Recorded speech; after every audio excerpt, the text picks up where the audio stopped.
Hey everybody, welcome back to this class of mathematics. हम limits के बाद पहुंच चुके हैं कॉन्टिन्यूटी के ऊपर, और जिसमें पिछली क्लास में हमने बात करी थी कॉन्टिन्यूटी एट अ पॉइंट पे, right. A function F X X equals to A पे कॉन्टिन्यूस कब होता है? जब ए पे उसकी लिमिट एग्जिस्ट करती है और वो फंक्शनल वैल्यू के इक्वल हो। और तुम्हें पता है कि लिमिट कब एग्जिस्ट करती है? जब left hand limit must be equals to right hand limit. So in whole I can say x equals to A पे एफ एक्स कॉन्टिन्यूस कब होगा? जब left hand limit equals to right hand limit equals to the functional value equals to some finite quantity. ये मत भूलना, ठीक है। सो आज हम बात करेंगे कॉन्टिन्यूटी इन एन इंटरवल, और ज़्यादा कुछ खास इसमें नहीं है। अगर आपने कॉन्टिन्यूटी एट ए पॉइंट को अच्छे से समझा है तो पॉइंट बाय पॉइंट हम देखेंगे कि इंटरवल में क्या है। अगर कुछ छोटी छोटी चीज़ों का ध्यान रखना है वो आप देखना, ठीक है। नो, द पहला पॉइंट आता है कि F is said to be continuous in open interval a comma b if it is continuous at each and every point in a comma b। आप देख सकते हो कि इस लाइन में कुछ भी खास नहीं है। अगर मैं एक ओपन इंटरवल की बात कर रहा हूं, अगर इस पूरे इंटरवल में फंक्शन को कॉन्टिन्यूस होना है तो इसके बीच में जितने भी पॉइंट्स आ रहे हैं उन सब पे फंक्शन को कॉन्टिन्यूस होना पड़ेगा। देखो, इंटरवल में बहुत सारे इन्फिनिट पॉइंट्स होते हैं, तो ऐसा नहीं है कि आपको इन्फिनिट पॉइंट्स पे कॉन्टिन्यूटी को चेक करना है। जो फंक्शन पे डिपेंड करेगा, जैसे कि फ्रैक्शनल पार्ट ऑफ फंक्शन और ग्रेटेस्ट इंटीजर फंक्शन, मुझे पता है कि जहां जहां ये इंटीजर्स होते हैं वहां वहां ये डिसकॉन्टिन्यूस होते हैं। तो अगर आपका ये दोनों फंक्शंस इन्वॉल्व है तो हम इनके क्रिटिकल पॉइंट्स यानी कि इंटीजर पॉइंट्स पे ही चेक करेंगे, बाकी पे मुझे चेक करने की जरूरत नहीं है। सिमिलरली आपका एक फंक्शन होता है जैसे सिग्नम फंक्शन है, तो सिग्नम फंक्शन मुझे पता है कि अपना जीरो पे वैल्यू चेंज करता है, उसका जो क्रिटिकल पॉइंट है जीरो। जहां पे एफ के अंदर जो इनपुट है वो जीरो हो रही है, जीरो के राइट में पॉजिटिव नेगेटिव पे वो 1 और -1 पे जंप कर रहा होता है। तो एफ एक्स सिग्नम फंक्शन अगर कोई, तो उसके इनपुट जहां जहां जीरो हो रही है उन पॉइंट्स पे मैं चेक करूंगा। और अगर फंक्शन आपका पीस वाइज डिफाइंड है तो जहां जहां फंक्शन अपनी डेफिनेशन चेंज करता है, पीस वाइज फंक्शंस के आप बहुत सारे एग्जांपल कर चुके हो, हमने कल भी कुछ क्वेश्चंस करे थे, ठीक है। सो पीस वाइज में डेफिनेशन बदल जाती है, तो जहां पे जिस पॉइंट पे डेफिनेशन बदल रही है हम उन पॉइंट्स को कंसीडर करेंगे, वहां पे चेक करेंगे कॉन्टिन्यूटी का, ठीक है। सो ऐसे क्रिटिकल पॉइंट्स को ध्यान में रखते हैं और इन्हीं पॉइंट्स में हमें कॉन्टिन्यूटी को चेक करना होगा, right. So open interval a, b में अगर देखना है तो इसके अंदर सारे पॉइंट्स, और कौन से पॉइंट्स? क्रिटिकल पॉइंट्स फंक्शन के ऊपर डिपेंड करेगा। नाउ नेक्स्ट है a function f is said to be continuous in the closed interval a, b। अब ओपन और क्लोज्ड में बस ये है कि आपके a, b यहां पे इंक्लूडेड नहीं थे, यहां पे आपके इंक्लूड हो गए, एंड पॉइंट्स को भी मैंने इंक्लूड कर लिया। नाउ ऐसे में सबसे जो पॉइंट्स हैं, सबसे पहले कि it must B continuous in open interval a, b। तो पहले तो ये चेक कर लेंगे कि ओपन में है कि नहीं है। ओपन में वही चीज कि a और b, ओपन को देखूंगा मतलब a और b को छोड़ के बीच में सारे पॉइंट्स पे पहले मैं चेक कर लूंगा कॉन्टिन्यूटी का। फिर एंड पॉइंट्स पे क्या करना उसको ध्यान में देखो। एंड पॉइंट्स यानी कि अगर मैं यहां पे लेफ्ट एंड वाला पॉइंट a देखूं तो a के लेफ्ट में तो मुझे देखना ही नहीं है, क्योंकि वो तो मेरे इंटरवल में नहीं है। इसलिए a पे fx must be right continuous, it must be right continuous at a। That is right continuous का मतलब ये है कि a पे जो फंक्शनल वैल्यू है that must be equals to the right hand limit, ठीक है, राइट हैंड लिमिट। चलो मैं इसको थोड़ा सा आपको डायग्राम से एक्सप्लेन करने की कोशिश कर देता हूं, इस पॉइंट का राइट कॉन्टिन्यूस का मतलब क्या है, ठीक है। सो जगह चाहिए हमें, let's try to look over here.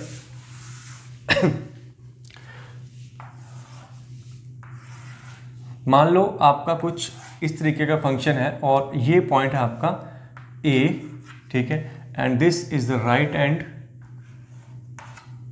b।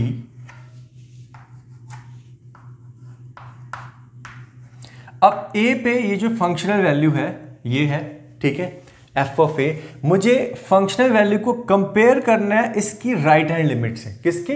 Right hand limit से, क्योंकि a के लेफ्ट में जो लेफ्ट हैंड लिमिट रहेगी उसको तो मुझे देखना ही नहीं है, बिकॉज इंटरवल आपका a से शुरू होता है। So functional value f of a को कंपेयर करेंगे इसकी राइट हैंड लिमिट से। राइट हैंड लिमिट देख सकते हो आप इन दिस पर्टिकुलर डायग्राम जो मैंने बनाया है कि ये भी f ऑफ a के इक्वल ही है, ठीक है। सो राइट से जिस वैल्यू को अप्रोच कर रहा है और फंक्शनल वैल्यू, इन दोनों को कंपेयर करेंगे, right hand limit and functional value. अगर ये इक्वल है तो फिर मतलब यहाँ पे हमारा कॉन्टिन्यूटी शो कर रहा है इस लेफ्ट एंड पे। सिमिलरली पूरे इंटरवल में देखना है तो मुझे राइट एंड पे भी देखना होगा। सो राइट एंड पे बी पे function must be left continuous. Left continuous क्यों बोल रहे हैं? क्योंकि हमें यहाँ पे लेफ्ट एंड लिमिट देखनी है, तो it must be left continuous at B. That is कि बी पे जो लेफ्ट हैंड लिमिट है that must be equals to functional value. जैसे यहाँ पे ये जो फंक्शनल वैल्यू बी पे एफ ऑफ बी है, it must be equals to this left hand limit. So left hand limit इस फंक्शनल वैल्यू के जब इक्वल आ जाएगी तो हम बोलेंगे कि ये राइट एंड पे कॉन्टिन्यूटी शो कर रहा है। अब लेफ्ट एंड पे भी कॉन्टिन्यूटी शो कर रहा है, राइट पे भी कर रहा है और बीच में सारे पॉइंट पे कॉन्टिन्यूटी शो कर रहा है, तो हम बोलेंगे कि that function on the whole is continuous in the closed interval a, b। ठीक है। सो ज्यादा मुश्किल नहीं है, आपने देख लिया कि हालांकि मुझे एक एक पॉइंट पे ही चेक करना है, बट पॉइंट ऐसा नहीं है कि सारे पॉइंट्स, क्रिटिकल पॉइंट्स फंक्शन के ऊपर डिपेंड करके उन्हीं पे तुम्हें देखना होगा। नेक्स्ट, क्लोज्ड इंटरवल अगर आ जाता है तो आपको एंड पॉइंट्स पे अलग से चेक करना है और इन ओपन में कैसे चेक करना है वो ऑलरेडी हम ऊपर देख चुके हैं, फर्स्ट पॉइंट से लेना है। ठीक है। सो ज्यादा मुश्किल नहीं है ये। बेसिकली पॉइंट्स जो मिलेंगे तुम्हें देखने वाले वो तुम्हें ऑटोमेटिकली खुद ही समझ जाओगे कि कौन से पॉइंट्स पे चेक करना है। क्लियर। चलो प्रॉब्लम्स करेंगे अब कुछ, और प्रॉब्लम से हमें ज्यादा क्लैरिटी मिल जाएगी। क्लियर। और हम बातें करते रहेंगे, एक्सप्लेन करते रहेंगे, कोशिश करते रहेंगे, बीच बीच में आपसे इंटरेक्ट करेंगे कि पर्टिकुलर फंक्शन में, पर्टिकुलर प्रॉब्लम में आप खुद ऑब्जर्व करोगे, मैं भी तुम्हारे साथ ऑब्जर्व करूंगा कि इसमें मुझे कहाँ कहाँ पे चेक करनी पड़ेगी कॉन्टिन्यूटी। ठीक है। सो वेट, हम कुछ प्रॉब्लम्स करते हैं। आप कॉन्टिन्यूटी इन एन इंटरवल की बात कर रहे हैं। Alright, so let's start with this very simple problem. देखो ध्यान से, given fx equals to piecewise define है for x less than -π/2, less than equals to -π/2, minus का 2 sin x, then a sin x plus b -π/2 से π/2 में, और for greater than equals to π/2 it is cos x। ठीक है। You need to find a and b if f is continuous for every x belongs to real. So basically ये हर एक x के लिए कॉन्टिन्यूस है, हर एक x के लिए, मतलब आप कह सकते हो for x belongings to in the open interval -∞ to +∞। ठीक है। Basically the all real line, हर एक पॉइंट पे इसको कॉन्टिन्यूस है, तो a और b क्या होने चाहिए। अब ऐसा नहीं है कि हमें इनफाइनाइट नंबर ऑफ पॉइंट्स पे चेक करना है। अगर मैं साइन फंक्शन की बात करूं, यहाँ पे साइन है, ये साइन है और ये कॉस है। साइन और कॉस सब जगह कॉन्टिन्यूस होती हैं। ठीक है। अपनी एंटायर डोमेन में, और उनकी डोमेन है एंटायर रियल लाइन, तो हर एक रियल वैल्यूज के लिए साइन और कॉस कभी भी डिसकॉन्टिन्यूस नहीं है, स्मूथ फंक्शन आपने देख रखे हैं। ठीक है। बस एक ही यहाँ पे प्रॉब्लम है कि ये डेफिनेशन जो है पीस वाइज है, अलग अलग जगह पे अलग अलग डेफिनेशन है। तो हमें बस क्रिटिकल पॉइंट्स के जहां जहां फंक्शन की डेफिनेशन बदल रही है वही मेरे लिए क्रिटिकल पॉइंट है। अगर मैं -π/2 से पीछे देखूं तो माइनस का 2 sin x है, ये तो हमेशा ही कॉन्टिन्यूस होगा।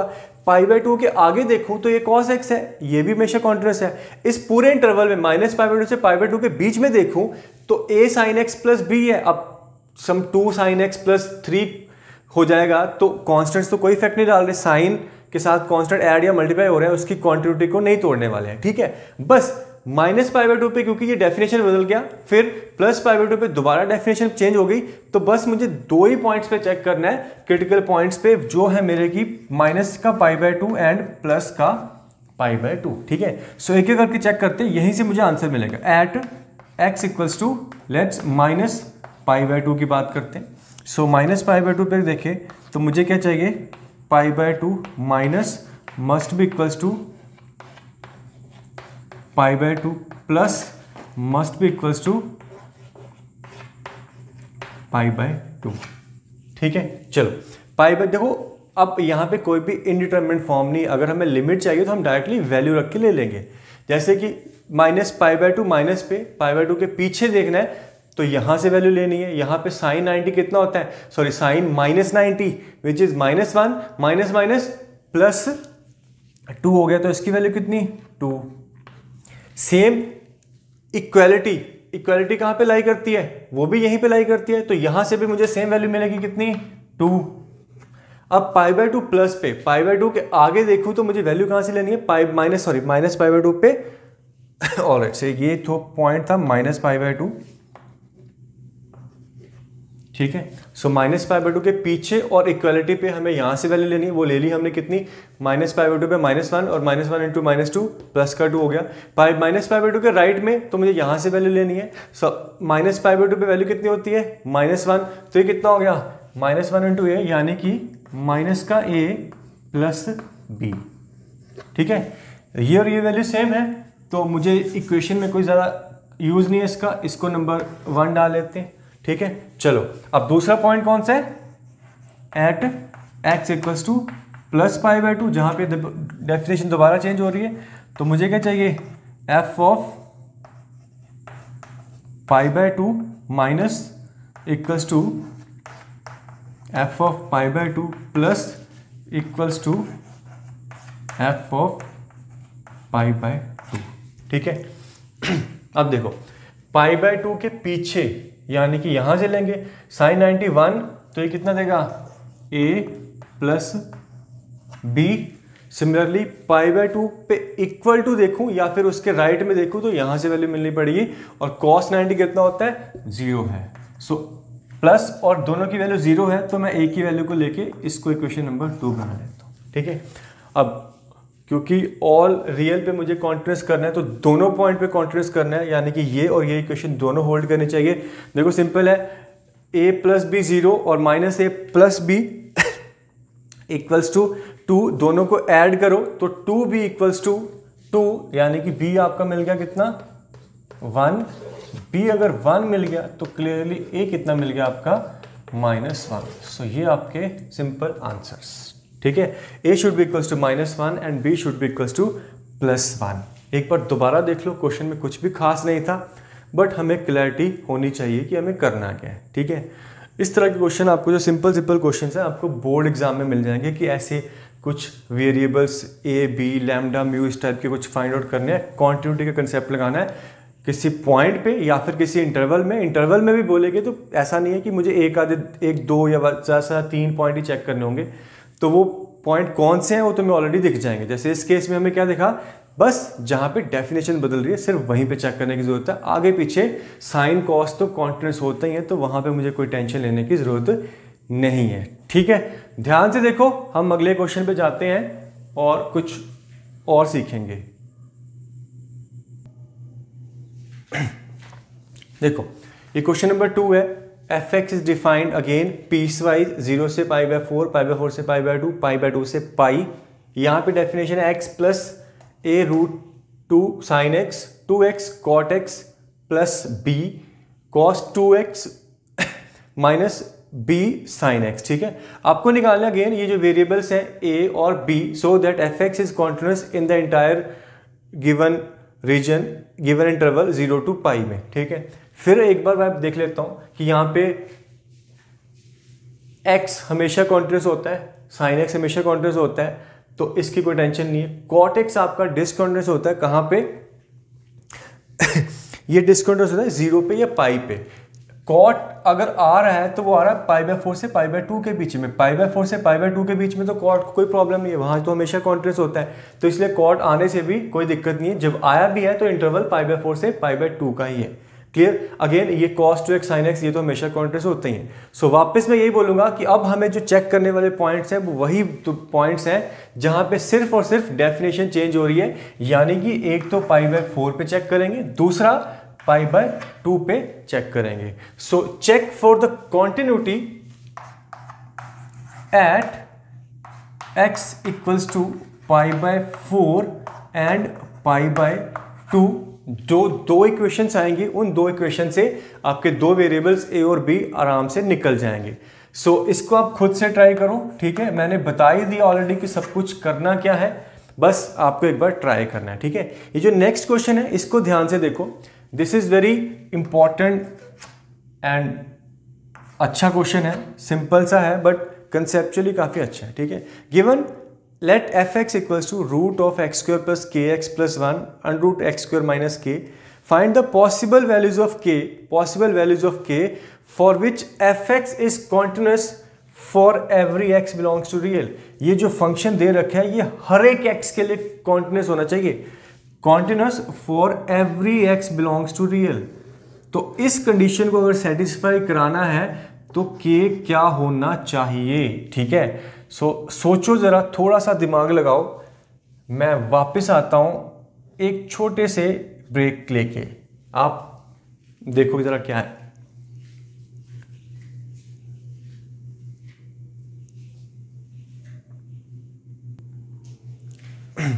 कर लिया ट्राई? चलो देखो ध्यान से, कुछ नहीं है इस क्वेश्चन में।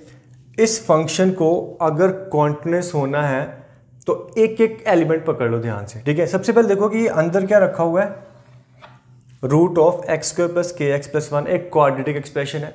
क्वाड्रेटिक एक्सप्रेशन यानी कि पैराबोलिक कर्व हमेशा कॉन्टिन्यूअस होता है, कोई दिक्कत नहीं है। अगर मैं उस पर रूट भी लगा दूं, यानी कि रूट में एक्स चला गया या रूट में एक्स स्क्वायर प्लस एक्स चला गया, तो बेसिकली रूट लगाने से कोई दिक्कत नहीं। सिर्फ रूट एक्स की बात करूं तो रूट एक्स हमेशा कॉन्टिन्यूअस होता है अपनी डोमेन में, बस एक्स आपका पॉजिटिव होना चाहिए। तो अगर मैं न्यूमरेटर में देखूं तो रूट लगाने से या इस क्वाड्रेटिक एक्सप्रेशन पे कोई फर्क नहीं पड़ रहा, ये तो हमेशा कॉन्टिन्यूअस होगा। बस एक चीज का ध्यान रखना, क्योंकि रूट लगा हुआ है तो अंदर वाली चीज क्या होनी चाहिए, पॉजिटिव होनी चाहिए। That is it x square plus के x plus 1 must be greater than 0, must be positive. अब हमें पॉजिटिव करना है, और कौन से एक्स के लिए, ये तो बोल रहा है कि हर एक एक्स के लिए।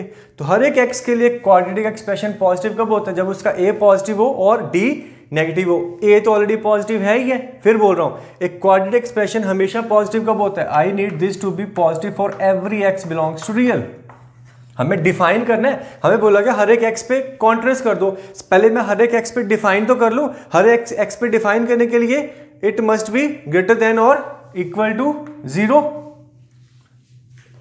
अब एक क्वाड्रेटिक एक्सप्रेशन हमेशा पॉजिटिव का होता है जब ए पॉजिटिव, ऑलरेडी पॉजिटिव है, डी नेगेटिव करना है। डी कितना हो जाएगा, के square minus 4, it must be less than और इक्वल टू 0, सही है। अब यहां से क्या मिला, क्लियरली आपको मिल रहा है के बिलोंग्स टू -2 टू +2। चलो पहले तो ये आ गया कि -2 से 2 में के रहना चाहिए, क्योंकि अगर -2 से 2 के बाहर चला गया तो ये चीज क्या हो जाएगी आपकी अंदर वाली चीज नेगेटिव हो जाएगी, ठीक है। सो नेगेटिव नहीं चाहिए मुझे, इसलिए मेरे को के -2 से 2 में ही रखना है। अब एक बार इस डिनोमिनेटर पे नजर मारो, डिनोमिनेटर में क्या है, एक्स स्क्वायर माइनस के, एक्स स्क्वायर माइनस के। डिनोमिनेटर में रखी चीज को मैं कहां पे परेशान कर सकती है। वैसे देखा जाए तो ये के कांस्टेंट है, एक्स स्क्वायर है, तो क्वाड्रेटिक एक्सप्रेशन ही है दोबारा, बट डिनोमिनेटर में रखा ये क्वाड्रेटिक एक्सप्रेशन तुम्हें तब परेशान कर देगा जब ये 0 बन जाएगा।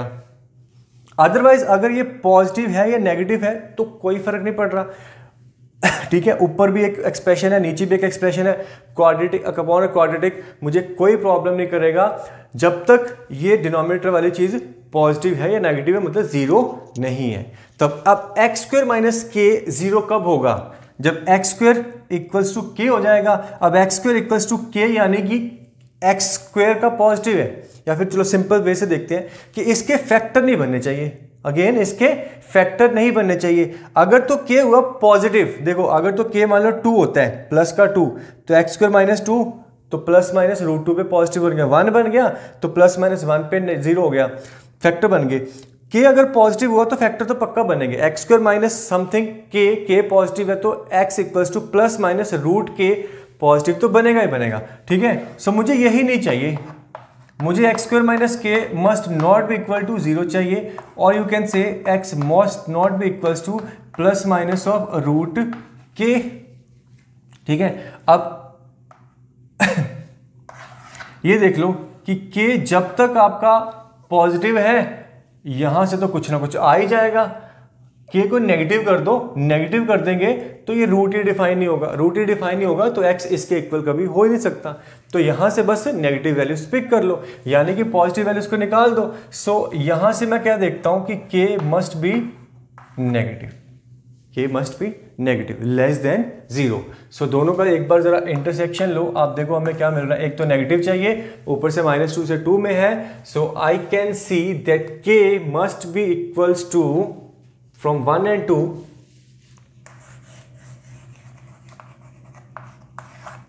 from 1 and 2 k must belongs to -2 to 0, okay, so this is your answer.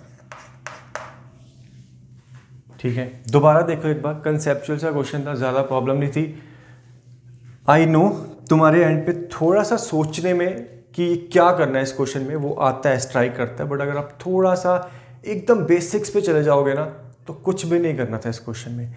सबसे पहले कि हर एक एक्स के लिए कॉन्टिन्यूअस करना है, तो सबसे पहले हर एक एक्स के लिए डिफाइन कर लो। डिफाइन करने में ये है कि बस डिनोमिनेटर जीरो ना हो जाए और ये अंदर वाली चीज़ नेगेटिव ना हो जाए। इन दोनों को देखता हूं तो उसके बाद कोई टेंशन नहीं है।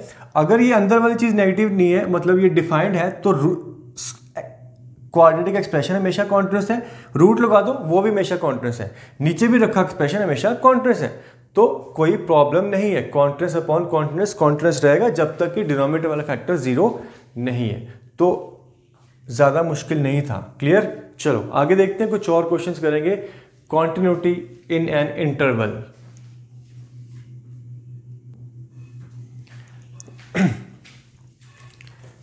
ओके बच्चों, सो कॉन्टिन्यूटी और इसके आगे जो चैप्टर आने वाला है डिफरेंशिएबिलिटी, इसमें ना हम ग्राफ्स का बहुत यूज करेंगे। ठीक है, सो यहां से अब मैं आपको ग्राफिकली क्वेश्चंस कराने शुरू करूंगा।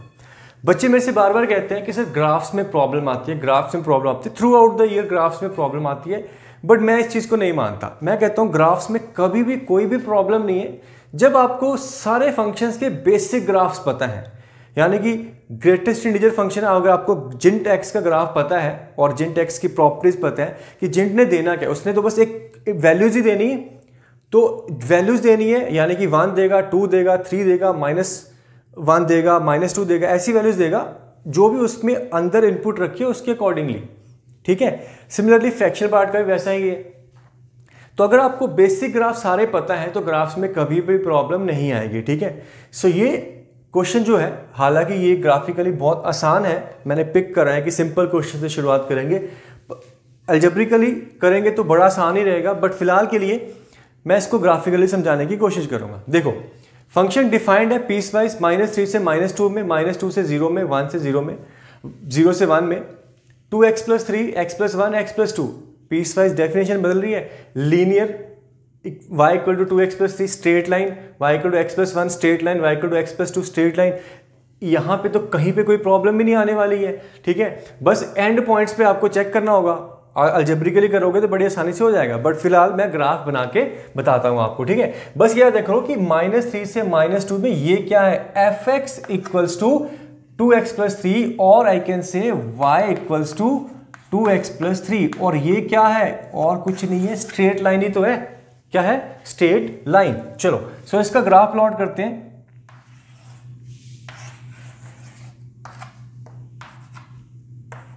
हमारा इंटरवल है -3 से 1, ये आ गया आपका -1, -2, -3, देन है ये 1। ठीक है, ये बीच में 0। अच्छा, -3 से -2 यानी कि यहां से यहां एक स्ट्रेट लाइन है जिसकी स्लोप है 2। बाकी -3 पे चेक कर लो, -3 पे क्या देगा, इट इज -3 × -2 -6 + 3, यानी कि क्या बचा, -3। सो -3 पे आपको मिल रहा है -1, -2, -3, -3 पे -3 मिल रहा है। ठीक है, फिर -2 पे कितना बन जाएगा, -2 × 2, -4 +3, यानी कि -1। सो माइनस बन गया 1, ये आपका बन गया स्ट्रेट लाइन। सारी की सारी स्ट्रेट लाइंस हैं। ठीक है, यहां से देख लो, ओपन करना तो यहां से आपका ओपन रहेगा पॉइंट। ठीक है, ओपन मतलब इक्वालिटी कहां पे, -3 पे, -2 पे ओपन है, तो यहां पे ओपन है। अब इस वाले पार्ट की इक्वेशन क्या है, it is y = 2x + 3। Straight line की आगे देख लो, आगे भी स्ट्रेट लाइन है, x + 1, अगेन पॉजिटिव स्लोप 1 वाली स्ट्रेट लाइन है।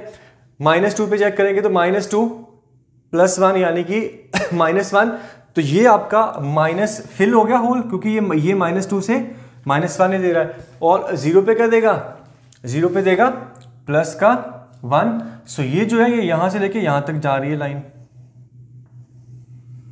ठीक है, यहां पे इक्वालिटी, यहां पे अगेन क्या है, ओपन है, तो ये यहां पे ओपन हो गया।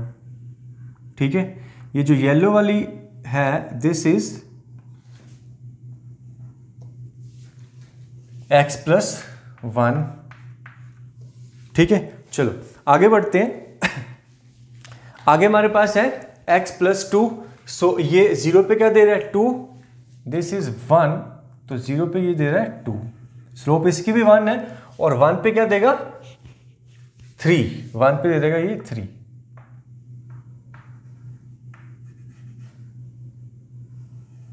ठीक है, सो दोनों साइड से यहीं से क्लोज है, दिस इज 3, दिस इज 2। कुछ नहीं था, स्ट्रेट लाइंस थी, ये लाइन ये लाइन ये लाइन, ये -3 से -2 में, -2 से 0 में, 0 से 1 में, ये इतना पोर्शन, इतना पोर्शन, इतना पोर्शन। इसकी जो इक्वेशन है, this equation is x plus 2। हम बात कर रहे थे कहाँ से कहाँ तक, -3 से +1 तक। इस इंटरवल में इसका ग्राफ कुछ ऐसा आ रहा है, आप देख सकते हो कि यहाँ से ये ओपन था, बट इसने इस होल को फिल कर दिया, अब यहाँ पे ये कॉन्टिन्यूस हो गया। ठीक है, अब बट x = 0 पे क्या है, टूट गया ना। 0 से पहले देखो तो यहाँ पे था, 0 की जो राइट में वैल्यू मेरी यहाँ पे चली गई। ठीक है, सो क्लियरली दिख रहा है कि ग्राफ यहाँ पे टूटा हुआ है। सो 0 पे क्या है, डिसकॉन्टिन्यूस है। बाकी एंड पॉइंट्स पे आप देख लो, एंड पॉइंट्स पे यहाँ पे फंक्शनल वैल्यू भी -3 और ये जुड़ा हुआ है। देखो अब अलजेब्रिकली बात क्या करनी है, ग्राफ सामने दिखा हुआ है, तो कहाँ पे टूटा हुआ है, कहाँ पे जुड़ा हुआ, वो देख लो। फंक्शनल वैल्यू भी यहीं पे है, तो लिमिट भी यहीं पे है, तो इस एंड पॉइंट पे तो कॉन्टिन्यूस है। इस एंड पे देखूँ तो फंक्शनल वैल्यू भी यहीं पे है, और वैल्यू लेफ्ट में भी यहीं पे है, तो यहाँ पे भी जुड़ा हुआ है। बीच में तो ये कॉन्टिन्यूस है, ये यहाँ से लेके यहाँ तक, यहाँ से लेके यहाँ तक, यहाँ से लेके यहाँ तक। यहाँ पे आपका टूट गया, कौन से पॉइंट पे, x = 0 पे ये डिसकॉन्टिन्यूस हो गया। बाकी सब जगह पे कहीं पे कोई प्रॉब्लम नहीं है। ठीक है, सो आई होप कि आपको समझ में आया होगा। कुछ नहीं था, स्ट्रेट लाइंस थी, अलग अलग इंटरवल में अलग अलग लाइंस को मैंने ड्रॉ कर लिया, ज़्यादा मुश्किल नहीं है, पॉइंट्स ही चूज करे थे। ठीक, अब और क्वेश्चंस करेंगे, ग्राफिकली ट्राई करेंगे, आप ध्यान से फॉलो करना, कहीं कोई प्रॉब्लम नहीं आएगी। आपको एक एक करके जो स्क्रैच, जो बेसिक फंक्शंस हैं उनको स्टिक करना पड़ेगा। ठीक है, चलो देखो इसको। ओके, अगेन मैंने एक सिंपल सा क्वेश्चन पिक करा है। ठीक है, f(x) = gent greatest integer of 2 cos x। हमें करनी है discuss it's continuity in 0 to 2 पाई। तो 0 से 2 पाई में ये कहाँ पे कॉन्टिन्यूस है, या फिर अगर कोई पॉइंट्स ऑफ डिसकॉन्टिन्यूटी है तो वो कौन कौन सा है। ठीक है, वो हमें चेक करना है। फिलहाल के लिए मैं इसका ग्राफ ड्रॉ करने वाला हूँ, उसके बाद धीरे धीरे कुछ इंपॉर्टेंट पॉइंट्स मैं नोट कराऊंगा, उनको भी नोट करना है। ठीक है, चलो फिलहाल के लिए देखो, ग्राफ मैं ड्रॉ करने वाला हूँ और कुछ भी मुश्किल नहीं है इसके ग्राफ में। आपको ग्रेटेस्ट इंटीजर अप्लाई करना है किस पे, 2 cos x पे। तो जेंट तो बाद में अप्लाई करेंगे, सबसे पहले 2 cos x ड्रॉ करो। याद रखना, जब जेंट अप्लाई करना है तो पहले उसके अंदर वाला फंक्शन ड्रॉ कर लेते हैं। सो जेंट ऑफ 2 cos x, कौन से इंटरवल में हम बात कर रहे हैं, 0 से 2 पाई की। अब ये cos x नहीं है, 2 टाइम्स cos x है। सो 2 cos x और cos x में डिफरेंस क्या हो जाएगा, कुछ नहीं है। अगर f को 2 से मल्टीप्लाई कर दूंगा तो उसकी जो रेंज है वो 2 टाइम्स हो जाएगी। यानी कि cos x जो आपका पहले -1 से 1 में था, अब 2 cos x है, तो 2 cos x जो है वो -2 से 2 में होगा। उसकी मिनिमम वैल्यू -2, मैक्सिमम वैल्यू +2। बहुत बाकी जो बेसिक है वो cos टाइप का रहेगा। जैसे cos 0 पे क्या होता है, cos 0 पे होता है 1, अब ये 1 × 2 2 देगा ये। ठीक है, सो 0 पे हमें मिलेगा कितना, 2, ये आपका 1 और ये आपका 2। ठीक है, here I have -1 and -2। फिर π/2 पे cos 90 0, ये आपका पाई। सो यहां से ये ड्रॉप करेगा कहां पे, 0 पे। पाई पे क्या होता है, -1, अब -1 की जगह क्या बन जाएगा, -1 × 2 -2, तो ये पाई पे चला जाएगा आपका -2 पे। ठीक है, फिर 3π/2 पे वापस 0 और 2π पे वापस एक बार 2।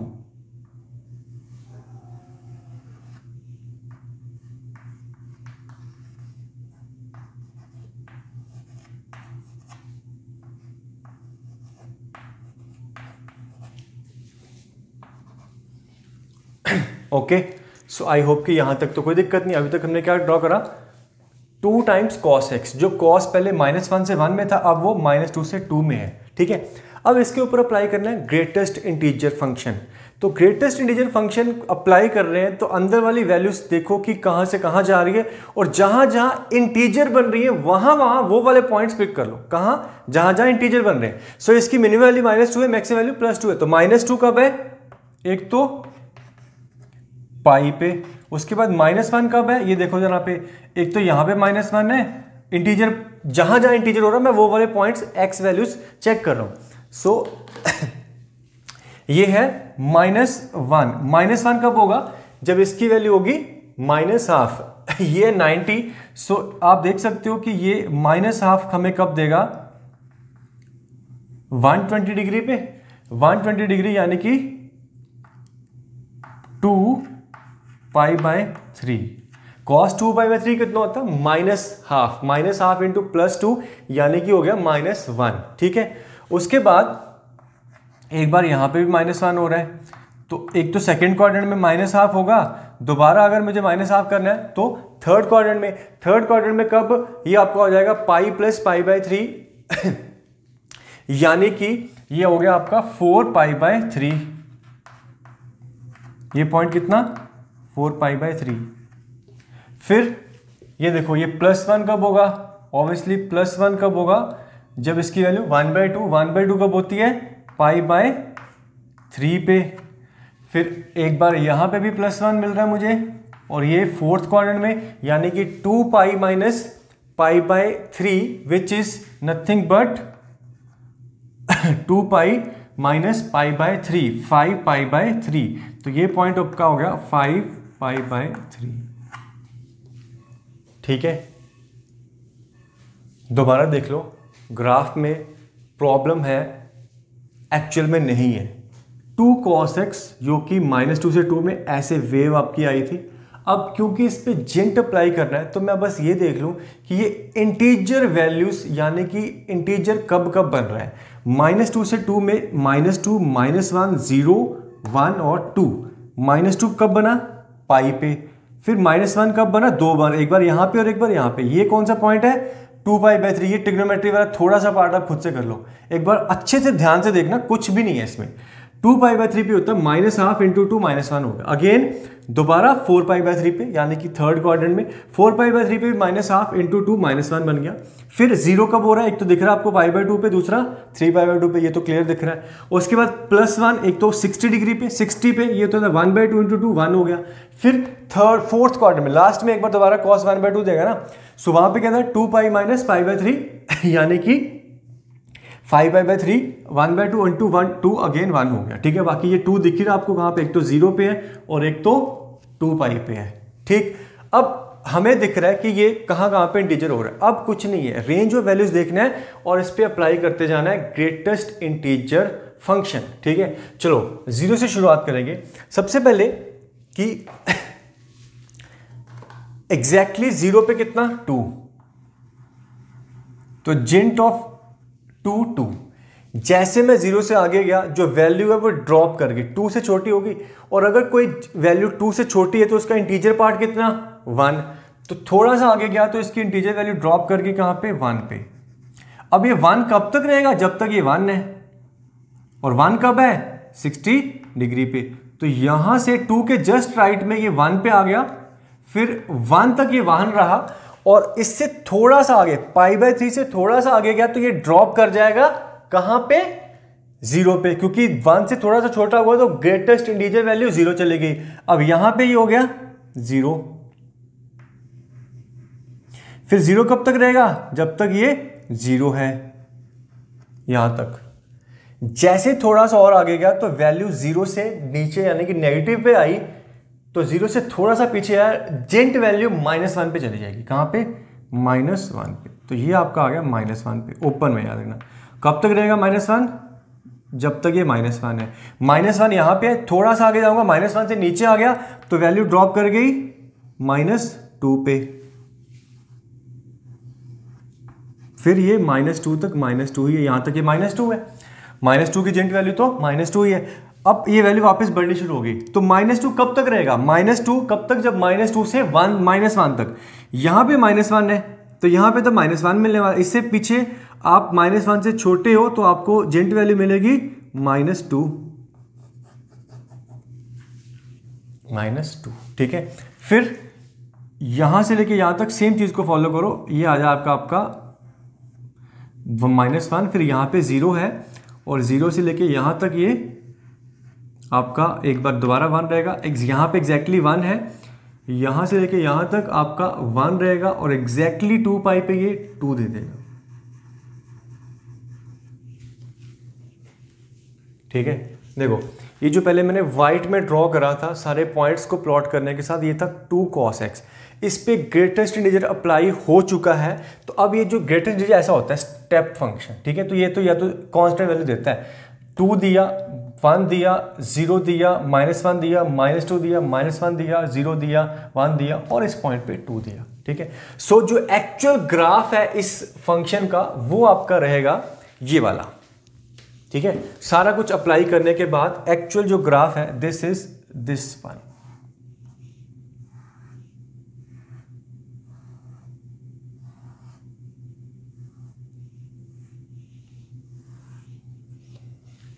अगर मैं उसको रहने दूं तो ज़्यादा फर्क नहीं पड़ रहा, आप इसको हल्का सा डॉटेड में ड्रॉ कर लो, बट याद रखो कि ये कॉस था, इस पे जिंट अप्लाई करके हमें ये मिल गया।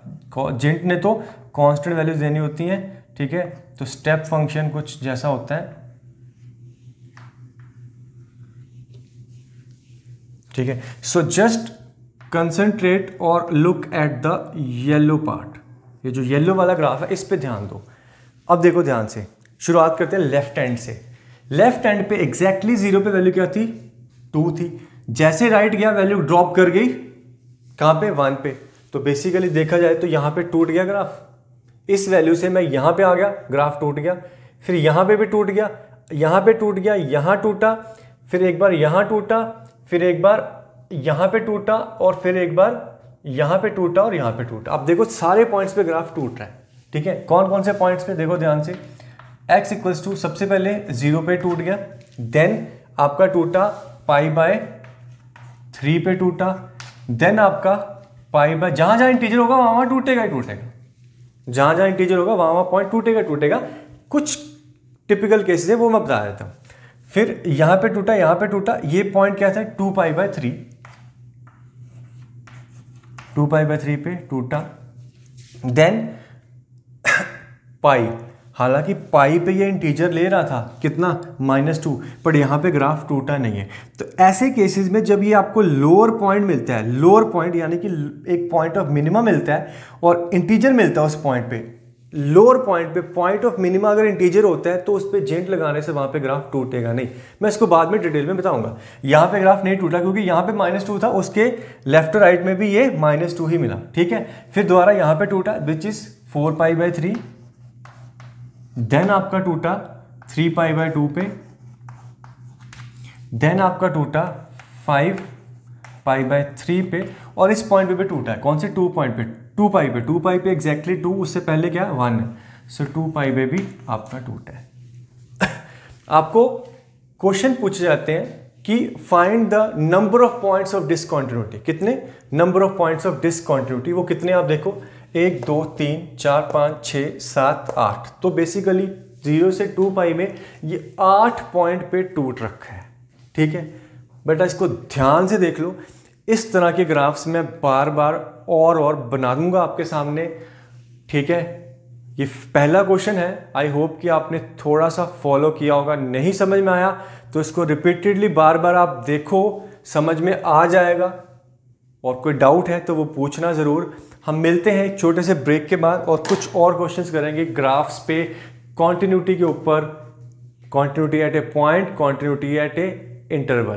Clear? So see you soon.